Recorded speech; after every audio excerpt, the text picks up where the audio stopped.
This is Radar for On the Radar Entertain blog, coming to the first edition of the offseason of the past 2021 season that just happened, Hotstove Week 1.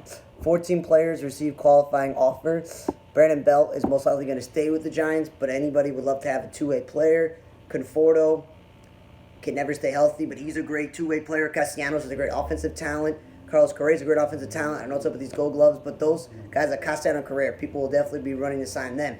Freeman just won the World Series with the Braves. I don't think he's going to be going out and signing elsewhere, but hey, he could say, hey, I won with the Braves. I can go elsewhere and get the payday.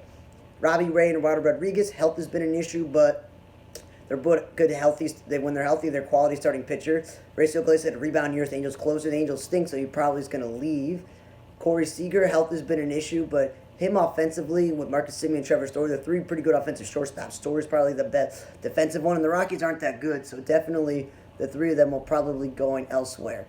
Noah Syndergaard, I know he had Tommy John and all the surgery, but when he's healthy, he's one of the best pitchers in baseball. If he doesn't stay with the Mets, somebody will take a flyer on him. Same thing with Verlander coming off surgery. I know he's in his late 30s, but he's been a proven winner. And Chris Taylor, after his postseason, he had a GAN, and he proved he could play the outfield and the infield. Oh boy, that guy's definitely going to get his money. And some notable players who recently became free agents were Jorge Bonifacio, former Royals prospect. He's a good AAA guy to have. Mike Freeman's a good super utility guy. Chico Gonzalez is a good swing guy to have. Ryan Lamare is a good, AAA outfielder in case of injuries. Kenyon Middleton, when healthy, is a pretty good reliever. Same thing with Tommy Malone. JT Brittle's a good super utility player to have in AAA. Mike Talkman's a great backup outfielder to have as well. And the other ones were like Kyle Bearclaw. He's a good bullpen piece. Brandon Drury's a good super utility guy. Feliz is a big name, but I don't know how much he can give you at this point. But those are some of those things. And the Rockies, they were one of the more busiest teams so far. They they extended C.J. Cron, who I felt bad for when he got hurt a couple years ago and missed the whole entire season, so he signed a minor league deal for this season. And they extended Anthony Zotella for 5 years. So he's one of their better pitchers, and Cron's one of their better offensive players. Blackman picked up his options. That's good. They got a good core there. Nationals kept Isidro Escobar because, hey, Trey Turner's gone. They don't have a shortstop. I don't know if anybody's going to decide Stephen Vogt after hernia surgery or Jordan Luplow ankle surgery, but Luplow's a quality backup outfielder, not a first baseman, second baseman raised. Like, what are you doing? Evan Marshall's Tommy John surgery, probably nobody's going to pick him up. Kiermaier will be back in time for spring training with his knee surgery. Carrasco's got the surgery to move bone fragments at the elbow. Hopefully it's good for the Mets. David Bodie has shoulder surgery, but hopefully he gets back so he can win a spot with the Cubs because they have a lot of openings. And Bregman had a wrist surgery, just continuing his injury-prone season. Diamondbacks picked up Zach Birdie. That's good for them, but he can never stay healthy. Frenchie Cordero was designated for assignment by the Red Sox. They do even play first base this year. If he can stay healthy, somebody will pick him up, even if his minor league deal like Justin Miller got designated for assignment. Shed Long and Sam Haggerty were the two Mariners who were some of their infielders. They played in the outfield. Somebody will pick these guys up if they're healthy. Austin Wynn's proven he could be a backup catcher, so I don't know why the Orioles got rid of him. Franklin Barreto, he could definitely prove that he could play on some team. I don't know why the Angels outrighted him when they don't have a clear set infield. Jake Bowers, they wasted time in the outfield, the Mariners with him when he's a first baseman DH. Manuel Sierra, proven he's a good enough backup outfielder for the Marlins, but that's it. Hanser Roberto is got a guy who signed a minor league deal. I don't know how he bumped Dozier to the outfield. Jose Martinez was a waste of the Mets' money. The dude wasn't even healthy this year. And he got the world's great defensive player. Peraza was key for the Mets because he played all over the place and really helped them when they had injuries. So Grady's a quad A guy. Cordero and Jace Fry are both injury-prone relievers from the White Sox. I don't know who's going to pick those guys up. Brian Goodwin, though, was key for the White Sox, playing some clutch defense in the outfield, coming with hits. He's a good fourth outfielder. Same thing with Travis Gronkowski. Ronald Torres is a good super utility guy for teams to have, even if it's on AAA level. Andrew Knapp, the longtime Phillies backup catcher, I'm surprised to let him go. He could help somebody out.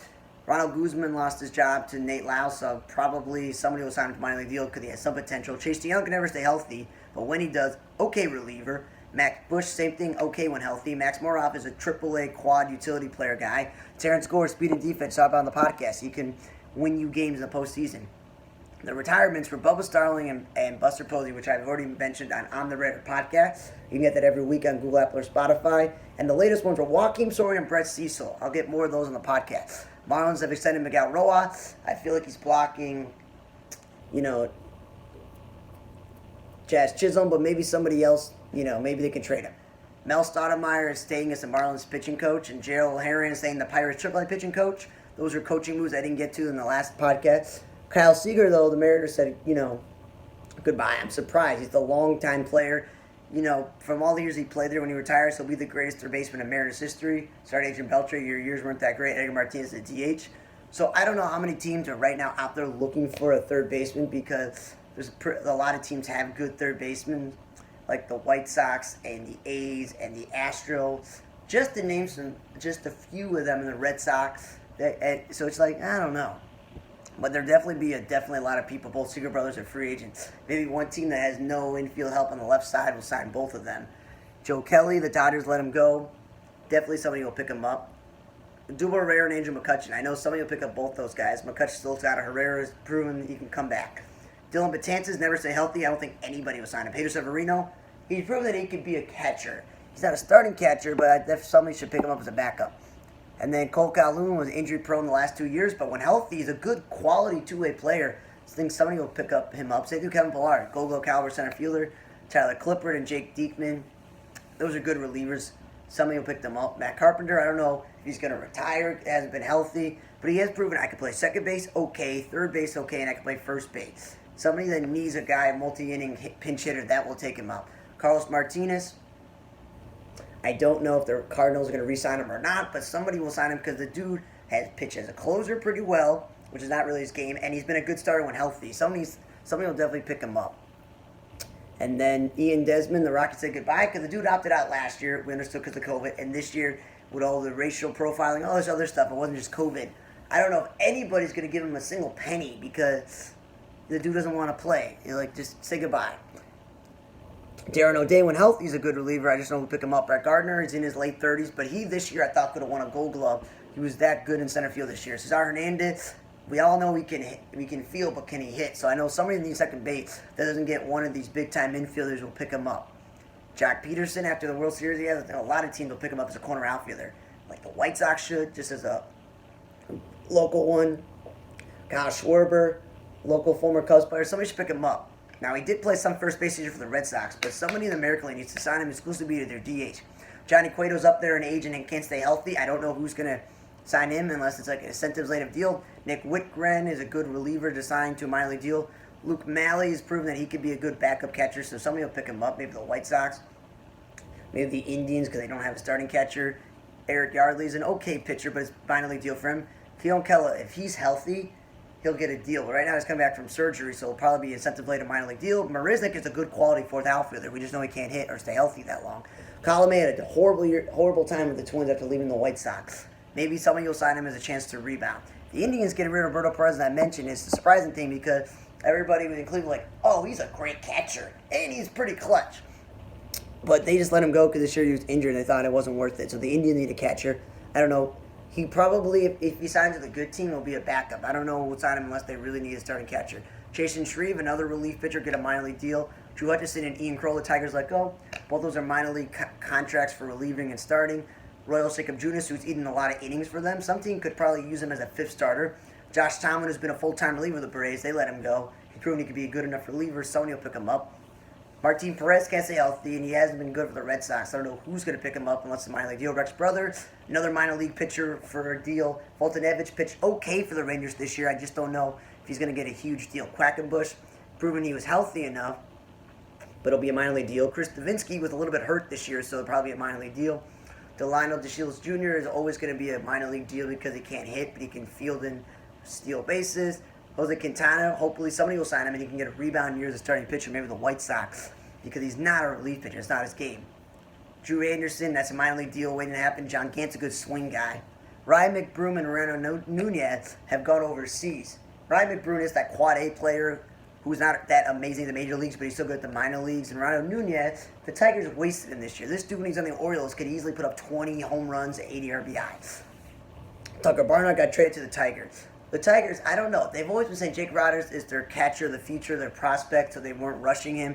Grayson Griner could never stay healthy. They had Jonathan Hicks for a bit. They had Wilson Ramos this year for a bit. I'm like, I guess they want the Gold Glover Barnhart who can't hit. Then Jackie Bradley Jr. is staying in Milwaukee, which is good because Lorenzo Cain can't stay healthy. Trevor Bauer with his domestic violence stuff is definitely not opting out, so we knew that. Profar is on a team with too many infielders. Merrill Kelly, Diamondbacks need pitching, so they might as well keep him. After the great offensive year that Yuli Gurriel had and Gold Glove and all this other stuff, which I'm not agreeing with, but the Astros definitely want to hold on to him because Correa's going to be gone, so they need some offense. Craig Stamen, that's a good reliever. The Padres definitely were smart to hold on to him. And Jose Ramirez, why in the world would the Indians let him go? That'd be stupid. Of course they picked up his option. Justin Wilson picked his own option up to stay with the Reds. Red Sox picked up Craig Kernwell's option, and hopefully they'll trade him because he's not a 7th or 8th inning guy. His ERA is horrible then. Get him to a team where he can be a closer. JD Martinez wasn't going to opt out, even though he probably should have because he likes being with the Red Sox. And was one of the only few good catchers in the American League, so of course he's staying with the Rays. Red Sox still like Vasquez.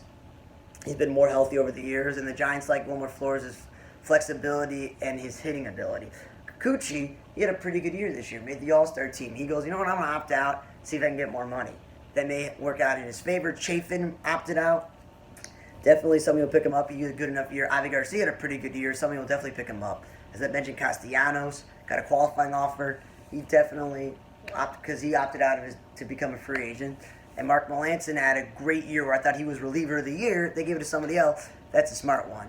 Trevor got signed with the Brewers. The Brewers could always use some relief help. Dusty Baker signing a 1-year deal with the Astros. It's a good thing.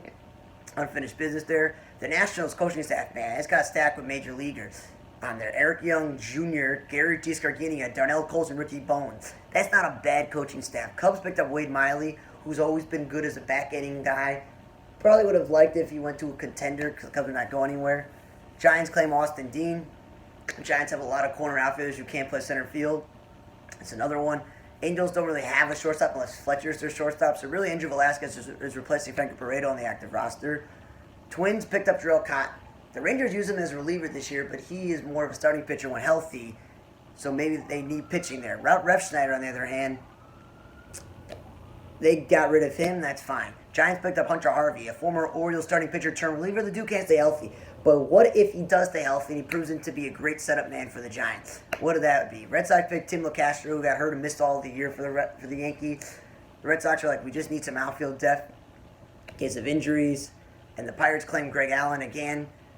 If they do what they did this year with Ben Gamble and Anthony Alford, continue to play those center fielders in the corners and put Brian Reynolds center field, that would be really a waste of a time. Phillies picked up Ryan Sheriff. He's a good, useful relief pitcher. Their bullpen's not that great. Cardinals kept TJ McFarland. That was a good pickup for them. Might as well. And Andrew Heaney's the first official real signing of a major league deal. He didn't really pitch. He was hoping to rebound with the Yankees after struggling with the Angels the past year or so. Didn't really work out. But now he's signed a deal with the Dodgers, and that's good for him because the Dodgers have the money. They need the pitching. They need the extra pitching like they always do. So that's might as well. Thanks for listening to Week 1 of the 2021 MLB Offseason Hot Stove Edition. You know, the official free agent list and all the predictions and things like that will happen eventually. Thanks for listening. I'm Radar. See you guys next time.